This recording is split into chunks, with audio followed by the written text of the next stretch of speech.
Hi, welcome to James Miller Lifeology, where you learn to simplify and transform your spirit, mind, and body. My name is James Miller. I'm a licensed psychotherapist and a composer. Thank you so much for tuning in today. Let's get started. I recently had a great experience at Orange Theory in Boynton Beach, Florida. After you've been approved by your doctor for any physical exercise, you need to try out Orange Theory. Regardless of what your fitness level is, Orange Theory is confident they can help you live a longer, more vibrant life. I have a special shout out to the Boynton Beach location, as well as to some pretty amazing coaches, who are Danny, Christina, and Brian. Follow the Boynton Beach location and these great coaches on Instagram at the following accounts: at OTF Boynton Beach, at Dr.Gaines, that's with a Z, at Coach K Everyday, which is the letter K, and at Danny Backpack. Or you can follow Orange Theory Boynton Beach on Facebook by simply searching Orange Theory Boynton Beach. And of course, continue to follow me on Instagram at James Miller Lifeology. I love interacting with you all there.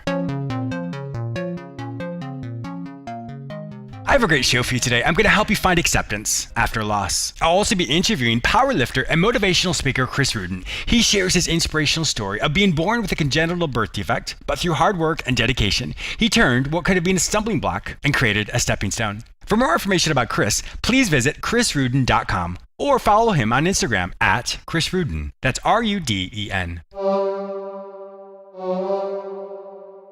I have some exciting news. Did you know that I'm on the radio 3 times a week? You may hear me on the same station on Tuesdays at 1:30 p.m., Fridays at 9:30 a.m., and Saturdays at 12:30 p.m. You may also hear me anytime on iHeartRadio, as well as on all the other major podcasting platforms, including iTunes, Google Play, Stitcher, and many others. Simply search for the show name, James Miller Lifeology.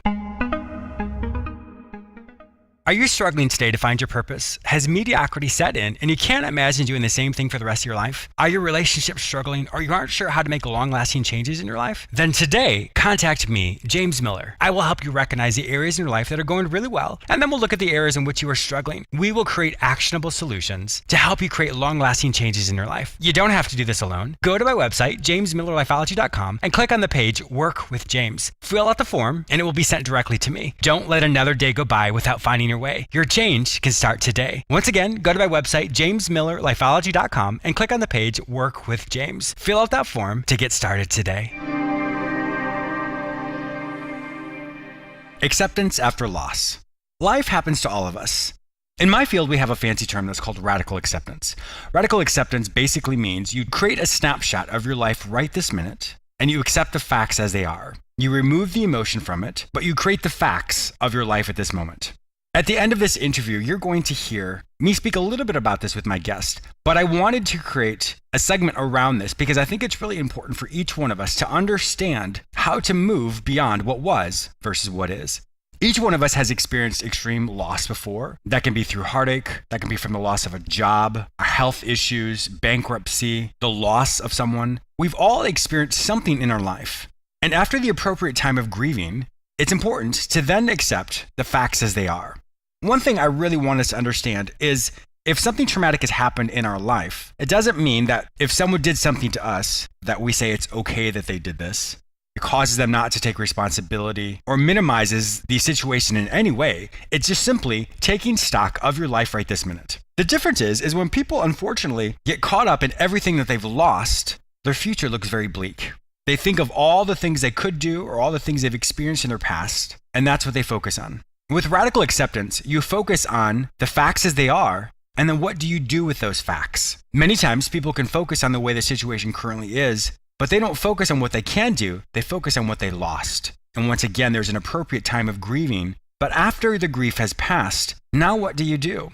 In every situation, we have an opportunity to take a stumbling block and turn it into a stepping stone. When you focus on what is happening now, you ask yourself, what can I do with these facts? Many times people focus on what was versus what is, and they compare it. It's good or bad. My past was good, my current situation is bad. You cannot compare the two because they are essentially different. That person you were during that time prior to the event is not who you are today. Traumatic events change us. We can either evolve or become stagnant and resentful and bitter. Now, once again, this does not minimize anything you've experienced. It just simply allows you to determine what you're going to do. Now, radical acceptance is not a one and done. Essentially, you wake up one day and say, okay, what is different? How do I accept life as it is now and I move beyond this? This is a lifestyle. because what is always has the opportunity to remind you of what was. The mindset that you create with this radical acceptance continually moves you forward, continually moves you in the direction of things you can do versus things you cannot do. Redefining who you are today is the most important step, because if you create your snapshot of your life based on who you were, you'll never fully embrace who you are today. Remember to remove the concept of good and bad, today is worse than yesterday, or I'll never be able to do this again. Those concepts do have you focus on what was and not on what is. I often help people think of their current situation like a Rubik's Cube. The Rubik's Cube has 6 different sides. If you look at your past through one side of the Rubik's Cube, then yes, that is all you're going to see. At this time of your life, you have another version, another side in which to spin that cube to see what your new life looks like. Not your better life, your new life.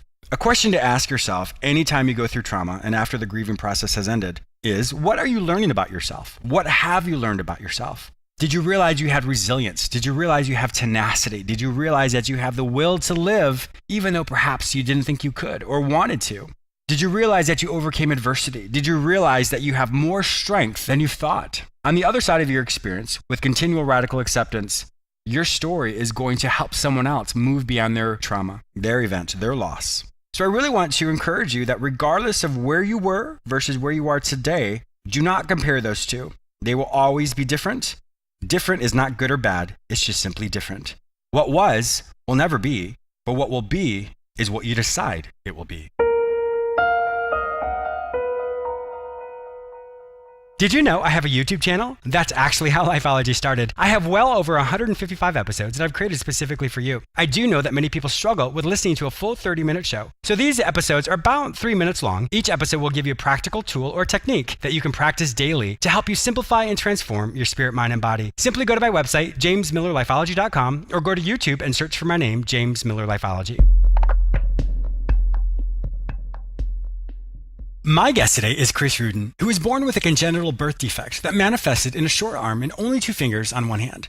Growing up, he was bullied and embarrassed, but Chris found powerlifting and fitness to become the elite athlete he is today. He regularly speaks to youth with disabilities in order to motivate them to recognize that every stumbling block can be a stepping stone. Welcome to my show, Chris.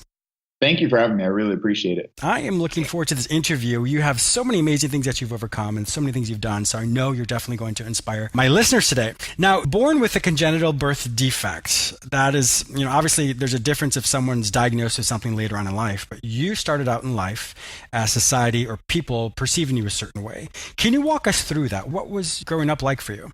Absolutely. So I was born with 2 fingers on my left hand and a shorter left arm. And, I grew up in a very poor area. We went to the church to get food. We were on welfare. And that on top of growing up with a disability, I knew immediately that I was different. Sure. I went through a lot from bullying to, depression to later in life, getting into the wrong thing and hanging with the wrong people. But I always tried to hide it from my parents. I never really wanted them to know because I was embarrassed. I was embarrassed that their kid was getting made fun of. I was embarrassed that I wasn't, good enough. So I never really wanted them to know until, finally one day I just had enough. And when I told them, their reaction kind of just changed the way I viewed my disability. In what way? So, I always used to come home after school, and whether it was a bad day, I was getting made fun of, or people would call me a monster because I looked different, and they wouldn't pick me for certain sports when I was younger. So one day, just this kid named Patrick just got to me. And I remember going home and running in the bathroom, and I was tears were rolling down my face. And I looked at myself in the mirror and I'm like, you are a monster. It's I was just so down on myself. I couldn't hide it from my mom anymore. I was like, Mom, I don't want this. You're a nurse. Fix this. I don't want to be disabled. I don't have this gross arm. I'm tired of being the monster. And then just seeing my mom break down and cry. And all she could really say was, I'm sorry. Sure. And what could she do? Yeah, of course. Exactly. There's nothing you can do as a parent, and she's a nurse too. So to be in the medical field, it's man, I can't imagine what that would be like. So it was in that moment, I was like, okay, I have to do something else. Complaining about it's not going to work. Not to say that that was my ultra defining moment where I decided what do I want to do with my life. But that was one of the many moments that I It was a realized, mind shift, of course. yeah, I had to do something different, you know? But I think also just from a child seeing their parent feel so helpless, and these are my words, not yours, but to see your mom just hurting so much, it helps you realize that it's not just you who's struggling. You know, it's not just you who has that quote disability. It's Exactly. your parents. They want to give you your mom wanted to give you everything, and she wasn't able to. And this is one thing she could not do. I'm sure everything else she would do her best to do. It sounds like she's an amazing woman, but this is one thing she couldn't do. And so I think with you had that awareness and that epiphany that wow, there are other people who are hurting who are close to me, and what can I do to be protective of them as well? Exactly. So it started to lead me to think like, all right, if I can't change my situation, what can I change? Mm-hmm. What can I do? There has to be something I can do, you know, instead of, you know, living this life of, you know, oh, I can't do anything about it. The ball isn't in my court. I was like, how can I kind of, you know, get some control over my life? And it turns out I did have control. It was just over my thoughts and my behaviors and my reactions to the situations that I found myself in. So that was kind of like the starting point for everything that I've built today. When you look at your perception, how it started to shift, where did it come from a place of disability or deficit to a place of, once again, like you said, I can't control this? There was multiple moments, you know, that was like a, okay, emotional moment. I know something needs to change, but I'm not sure what. Going Mm-hmm. into high school, I was very competitive, you know, because of my disability or because of my reaction to my disability, I should say. Um, I did all kinds of weird stuff. You know, I played drums. I wore a glove for 17 years. I hid my hand because I was embarrassed. But I hid my hand and still did things that I was out in the spotlight. You know, I always wanted to be in the spotlight and kind of perform. So I played drums with a drumstick through the finger hole. I did martial arts. I was the captain and starter of the dance team in my high school. That's cool. I was never like the conventional guy who played sports. Yeah. It's funny. I ended up getting a degree in exercise science, but I still to this day don't like sports. So it's just not my thing. Mm-hmm. So being competitive definitely pushed me to see what I could do, the abilities, you know, but in a healthy way. It wasn't until I got diagnosed with type 1 diabetes that the huge mental shift happened. And that's Gosh, how I turned that whole obstacle into an opportunity and tried to create my adversity as a business, you know, trying to say, like, what can I do to help other people, mm-hmm. my struggle, you know? I know that I teach best what I need to learn most. So for me to help myself, I have to help other people. That's just how I learn. That's how I grow. And, you know, once I kind of was serious with myself and leveled with myself, like, this is what you have to do, I loved helping people and I took it seriously. I took it as a job and here we are, you know? That's great. When you were diagnosed with type 1 diabetes, and obviously that's no one's expecting that. So you have this the way you started in life, this feeling a certain way about yourself, and then being diagnosed with something else.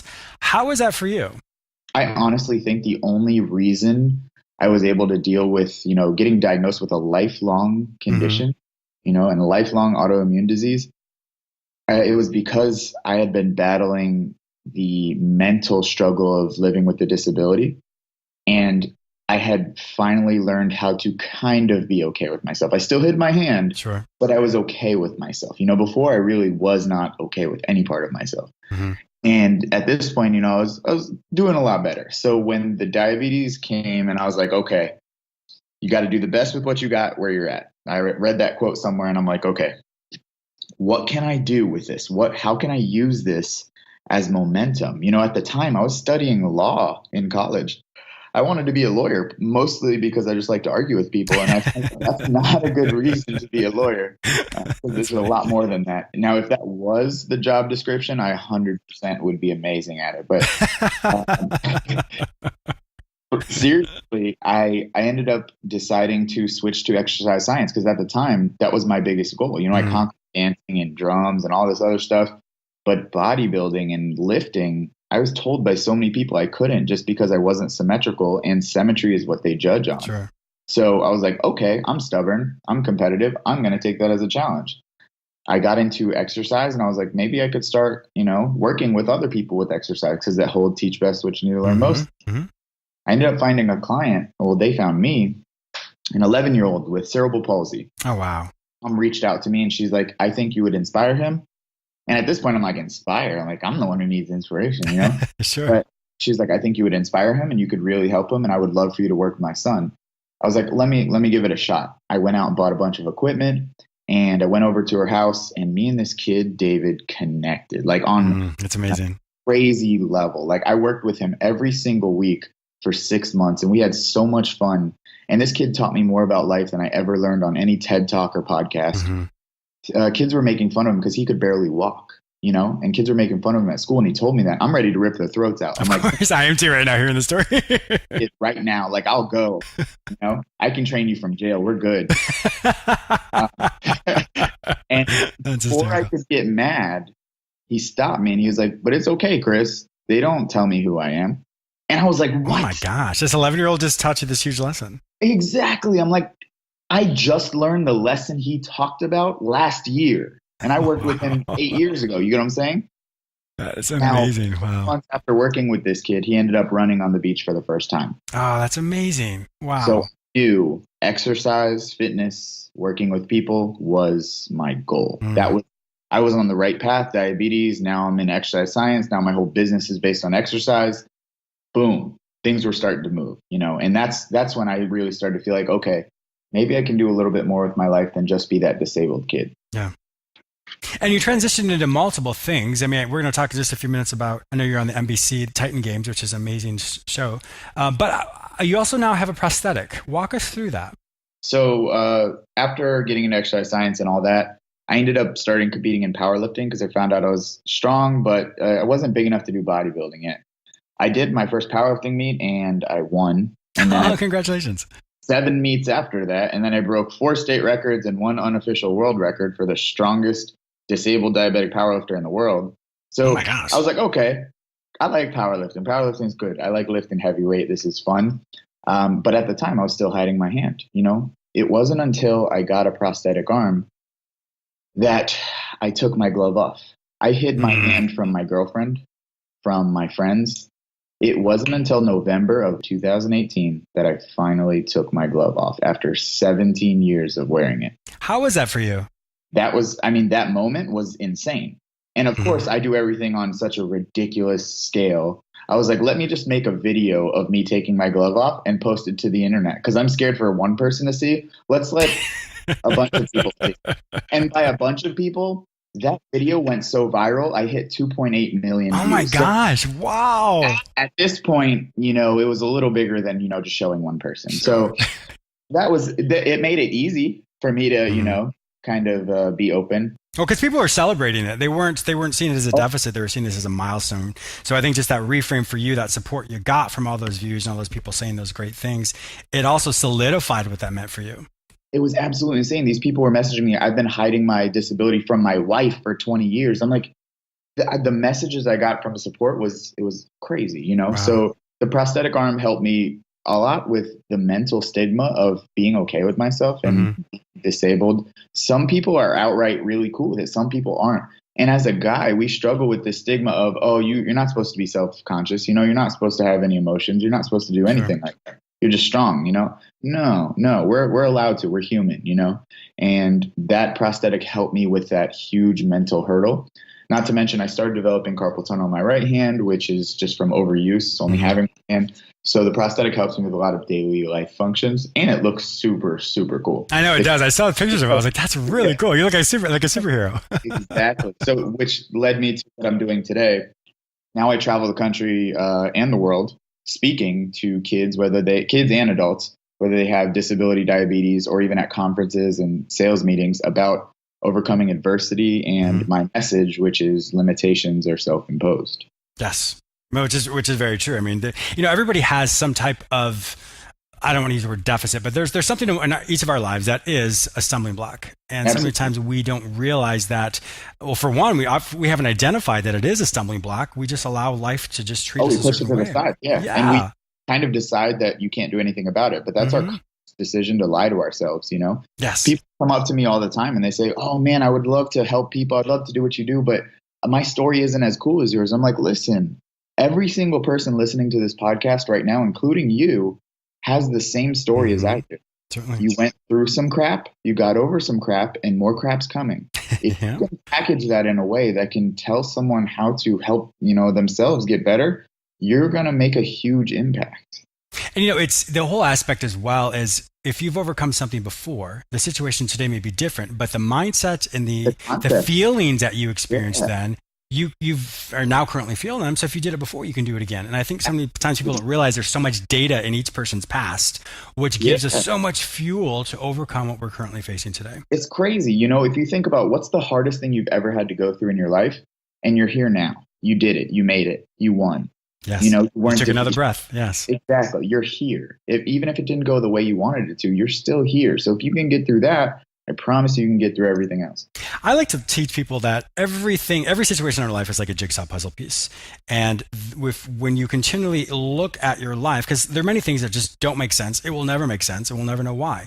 But when you see what the outcome was, or perhaps a closed door opened up another door for somebody else, we can then start to see how those jigsaw puzzle pieces kind of link together to form this tapestry or this picture of who we are today. And so the more awareness that we have, like I said before, if we take a stumbling block and turn it into a stepping stone, the lessons we learned from that event create the opportunity for another opportunity that's even greater, that we're now proactively a part of, that we're choosing how we're going to respond. We're choosing the outcome that's going to happen. So I think when people really isolate an event and say, this happened to me or this happened to me, we don't step back enough to look at the perspective, because perspective always gives us understanding and awareness to say, okay, I don't understand that and I'll never understand it. But what came out of that and what perhaps came out of it years later has allowed me now to be the person I am today. For example, for me, I'm no different than anybody else. Multiple things have happened in my own life, but I love who I am today. It took me a long time to say that, but I love who I am today. And so each thing that I went through, or either something I put myself through, or life happened, and now makes sense of who I am today. And once again, when we can find that I love who I am today, it then links together, like I said, into that beautiful puzzle piece or that picture of who we are today. I love that. And, to add to that, it's a great way to conceptualize like what it is to go through life and hit these roadblocks. Sometimes those puzzle pieces seem like they'll never fit until you spin the puzzle around, until you change the perspective of how you look at the entire puzzle. Yes. Until you change your perspective of how to use that one piece, that one event in your life that doesn't make sense. And honestly, sometimes in life, I found that we try and make sense of everything when some things just simply never make sense. We need a reason. We need to apply a reason to why something happened. Sometimes you just stubbed your toe because you stubbed your toe. Don't get stuck trying to make it like, oh, it's because I'm a Libra. It's not because you're your toe. That's it. Let's focus on moving forward instead of looking back where your ashy skin is left on the sidewalk.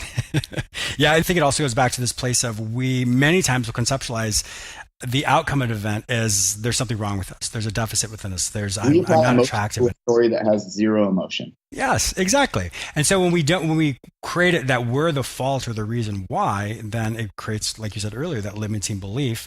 And then an event then becomes who we are as opposed to just an event. An event can never become who we are without your permission. Exactly.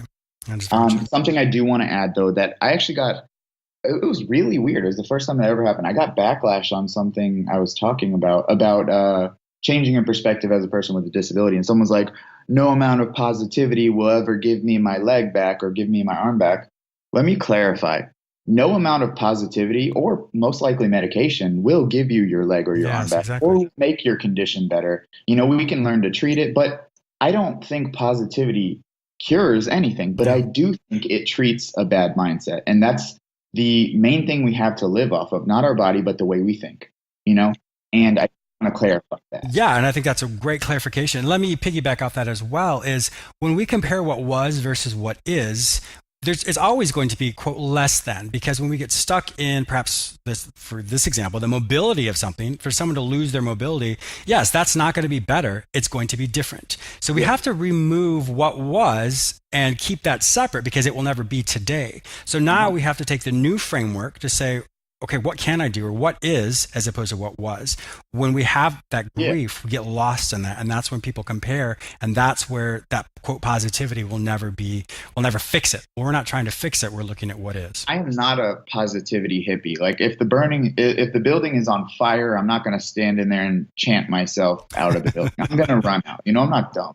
Yes. But seriously, if something happens, if I were to lose my legs and I couldn't walk anymore, it would change my life. Of course it doesn't mean it would change my message and my vision and my purpose, because my purpose is to help other people regardless of my limbs or digits or what I'm going through. My purpose is to help other people, Yes. So that, to me, that's my personal thing, I will always be driven to do that regardless. As long as my heart is still beating, I will find a way to do that. Well, it's the augmentation or the changes of what we can do versus what we cannot. And I think once again, when people get stuck in that, they get stuck in what they can't do, and Correct. then all they do is drill what they can't do. And I don't need a reminder of what I can't do because I'm well aware. I need a reminder of what I can do. And I posted a little quote yesterday on my Instagram. Only people who can see the invisible can do the impossible. Yes. And when you think about stuff like that, like your vision has to be bigger than what you went through. If it isn't, you're only going to have the past as your future, and that's not going to get you anywhere. Exactly. Especially if you feel it comes from a place of feeling less than, then yes, then your perception, what we call in my field, emotional forecasting. What I feel today, I forecast to my future. If I feel it today, that means I will always feel it. And that unfortunately causes us to get stuck in not being able to become who we fully could become. We get stuck in what we cannot be. I like that. That's awesome. Well, Chris, it has been an absolute pleasure having you on my show today. If my listeners would like to find out more information about you, to follow you on Instagram, to watch you on NBC, the Titan game, where would they find all this information online? My name is Chris Ruden, so everything at Chris Ruden. You can find me on Instagram, YouTube, or my website, chrisruden.com. And you can catch me on the Titan games with Dwayne "The Rock" Johnson on NBC on Thursday nights. Excellent. Well, Chris, thank you so much for being a fantastic guest on my show today. I really appreciate your time. Absolutely. I had a great time. Thank you for having me. I also want to thank you, the listener, for tuning in today. Please subscribe to this radio show through whichever portal you joined with us today, or please go to my website where you may sign up for my free newsletter, watch my YouTube episodes, read the articles I've written specifically for you, or you may enroll in the Lifeology Academy where you can take self-directed courses which will help you simplify and transform your spirit, mind, and body. If you'd like to personally work with me, be a guest on, or advertise on this show, simply visit jamesmillerlifeology.com. Be sure to follow me on all social media platforms under the name James Miller Lifeology, except for Twitter, which is James M. Lifeology. Once again, thank you so much for your support, and I'll talk to you soon.